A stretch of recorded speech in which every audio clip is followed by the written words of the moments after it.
Hello class 5th, welcome back. So we are going to start a chapter number first today. कि आज हम जो करने वाले हैं वो है chapter number first. Okay. So now moving to the chapter's name which is living things. कि आज हम जो study करने वाले हैं वो क्या करने वाले हैं, living things के बारे में. ठीक है. तो देखते हैं आपकी books में क्या लिखा गया है. So we have studied about in the previous class there are number of living things. कि आपने आसपास में देखा होगा कि बहुत सारी जो लिविंग थिंग्स होती हैं, जैसे आप एनिमल्स को देखते हैं, प्लांट्स को देखते हैं, ह्यूमन बींग्स को देखते हैं, so they all are living things. आपके पास में कई सारी नॉन लिविंग थिंग्स भी होती हैं, जैसे pen, pencil, bed, chair, wall, है ना. ये सब कुछ क्या है, नॉन लिविंग थिंग्स हैं. तो आपको क्या करना है, सीधा जो जनरली लिविंग थिंग्स के बारे में हम इस चैप्टर में बात करनी है. ठीक है. तो आपने क्लासीफाई कर लिया कि लिविंग हम किसको बोलते हैं और नॉन लिविंग हम किसको बोलते हैं. सो अब देखते हैं कि लिविंग थिंग्स ग्रो. इसमें सेकंड टॉपिक दे रखे हैं, इन्होंने बताया गया कि जो जो लिविंग थिंग्स हैं वो ग्रो करेंगे. सो आपको क्रॉस चेक करना है कि क्या वो ग्रो करती हैं और या नहीं करती हैं. Okay. So now they have given the examples कि आप खुद को देखिए कि आप पिछले साल ऐसे ही थे, सेम थे, या फिर कुछ बड़े हो गए हो आप, है ना. ऑब्वियसली एक साल आप बड़े हो गए हो, आप में थोड़ी हाइट में भी चेंज आ गया है, आपके थोड़े फीचर्स में भी चेंज आ गया है ना. सो हम पिछले साल थोड़े छोटे थे, उससे पिछले साल और छोटे थे, और कुछ सालों पहले हम बहुत ज़्यादा छोटे थे, है ना. तो इसका मतलब क्या है कि हम ग्रो कर रहे हैं, बढ़ रहे हैं, है ना. तो अगर हम प्लांट की बात करें, सबसे पहले प्लांट क्या होता है, बहुत छोटा होता है, फिर उसके बाद थोड़ा सा बड़ा प्लांट हो जाता है, फिर थोड़ा और बड़ा प्लांट हो जाता है, और उसके बाद में एक टाइम आता है कि वो ट्री बन जाता है ना. So living things can grow. Okay. कोई एनिमल देखेंगे आप, जैसे कोई डॉग है, तो डॉग पहले बहुत छोटा क्या होता था, फिर थोड़े टाइम बाद में बड़ा हो गया, फिर उसके बाद में और बड़ा हो गया, है ना.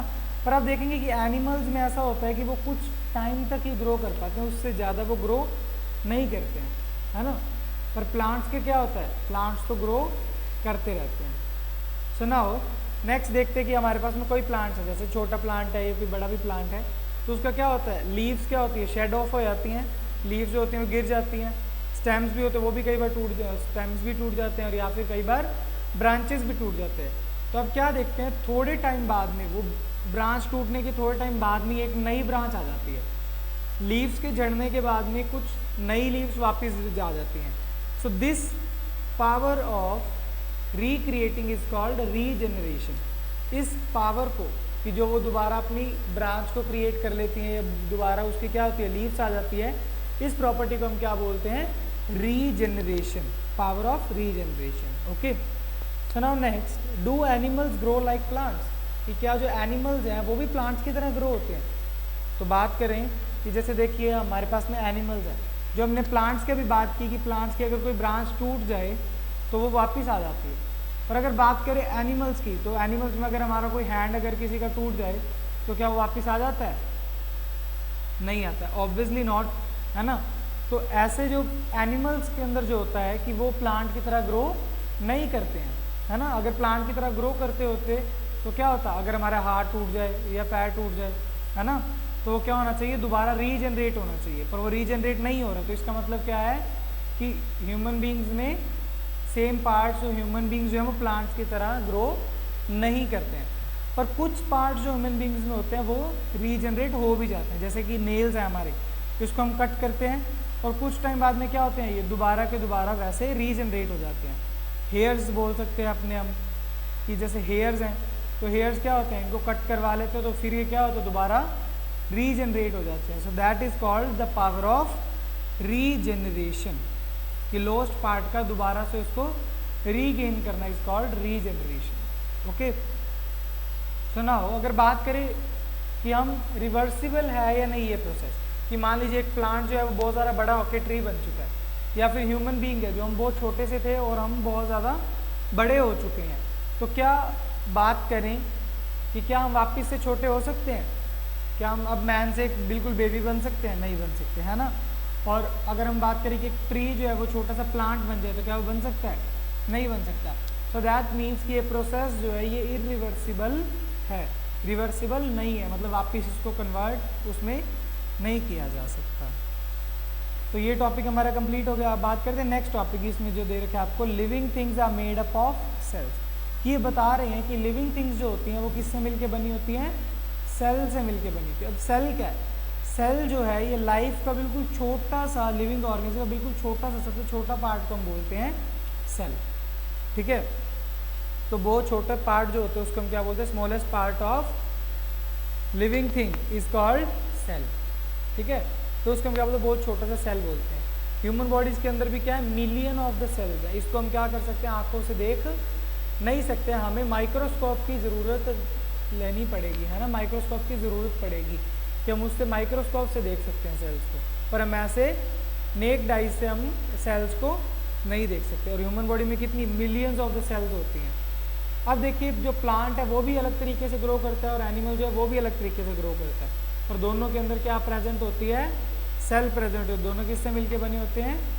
सेल से मिलके बने होते हैं। Okay, so now moving to the next which is response to stimuli. तो अब ये टॉपिक है स्टडी करने वाले कि स्टिमुलस या फिर स्टिमुली क्या होता है। Okay, so now first of all कि अगर हम क्या करें, सडनली हमारी बॉडी को अगर कोई पिन चुभा दी जाए, okay, if it happens when somebody suddenly prix a pin in your arm, कि आर्म के अंदर आपके क्या कि एक छोटी सी पिन को प्रिक कर दिया गया, चुभा दिया गया, तो आपको क्या होगा? आपकी सडन रिएक्शन क्या होगा? आप जल्दी जल्दी उससे साइड हो जाएंगे। अगर आपका सडनली कहीं पे शॉक लगा आपको, या फिर आपको कहीं पे हॉट प्लेस पे टच हो गया, तो आप क्या करेंगे? क्विक एक्शन देंगे कि साथ के साथ उससे डिस्टेंस मेंटेन कर लेंगे, दूर हो जाएंगे, है ना। सो that is called stimulus. Stimulus क्या होता है? That something which creates the response in a living thing is called stimulus. कि ऐसी कोई भी चीज़ जो ह्यूमन बॉडी या फिर लिविंग ऑर्गेनिज्म के अंदर एक रिस्पॉन्स क्रिएट कर दे, दैट इज कॉल्ड स्टिमुलस। और अगर स्टिमुलस का एक से ज़्यादा हो, है ना, स्टिमुलस का जो प्लूरल होता है वो क्या होता है? स्टिमुलाई होता है। ओके, सो देखिए स्टिमुलस का मतलब क्या है कि हमें कहीं पे हॉट लगा, हमने साथ के साथ उसको क्या किया? अपने हैंड को साइड कर लिया। So being hot is stimulus to us. ठीक है, कि वो हमारे लिए क्या है? स्टिमुलस है। अगर अपने प्लांट की बात करें तो प्लांट में क्या होता है? डोंट टच मी प्लांट होता है, कोई सुना होगा आपने, कि उसको अगर टच करते हैं तो वो अपनी क्या करता है? लीव्स को क्लोज कर लेता है। So that are called don't touch me type plant, कि उसको आप क्या करोगे? टच करोगे तो वो अपनी क्या करेगा? लीव्स को क्लोज कर लेगा। Got it? सो नाउ क्या हो रहा है? उसकी जगह से रिएक्शन आ रहा है, कि टच करने की वजह से रिएक्शन आ रहा है। सो दैट इज स्टिमुलस, कि उसके लिए वो क्या है? स्टिमुलस है। और जो रिस्पॉन्स है वो हमारे पास में क्या आ गया? रिएक्शन है। जो रिएक्शन आया उसको हम क्या बोलते हैं? रिस्पॉन्स बोलते हैं। और जैसे कि सनफ्लावर है, तो जैसे जैसे सन की डायरेक्शन चेंज होगी, सनफ्लावर भी क्या करेगा? अपनी डायरेक्शन चेंज कर लेगा, because sunflower moves in the direction of sun, कि वो सन से क्या करता है? सन की डायरेक्शन में मूव करता है। तो sun is stimulus to the sunflower. Okay, so that is very very simple. और जो रिस्पॉन्स मिलता है, रिस्पॉन्स को हम और क्या बोलते हैं? रिस्पॉन्स को ही हम मूवमेंट बोल देते हैं। तो जो उसकी तरफ से रिस्पॉन्स मिला, दैट क्रिएट्स अ मूवमेंट। कि सन की वजह से जो हमारे पास में रिस्पॉन्स आया वो क्या हुआ? मोशन आया। तो that is movement in plants. So these are the general features of this chapter. कि हमने जो स्टडी किया, सिंपल जो यही चैप्टर था, कंप्लीट हो गया आपका ये चैप्टर। सो आपको क्या करना है? जनरली इसको इजी वे में इसको स्टडी करना है and make it prepare for your exams. So thank you and have a nice day.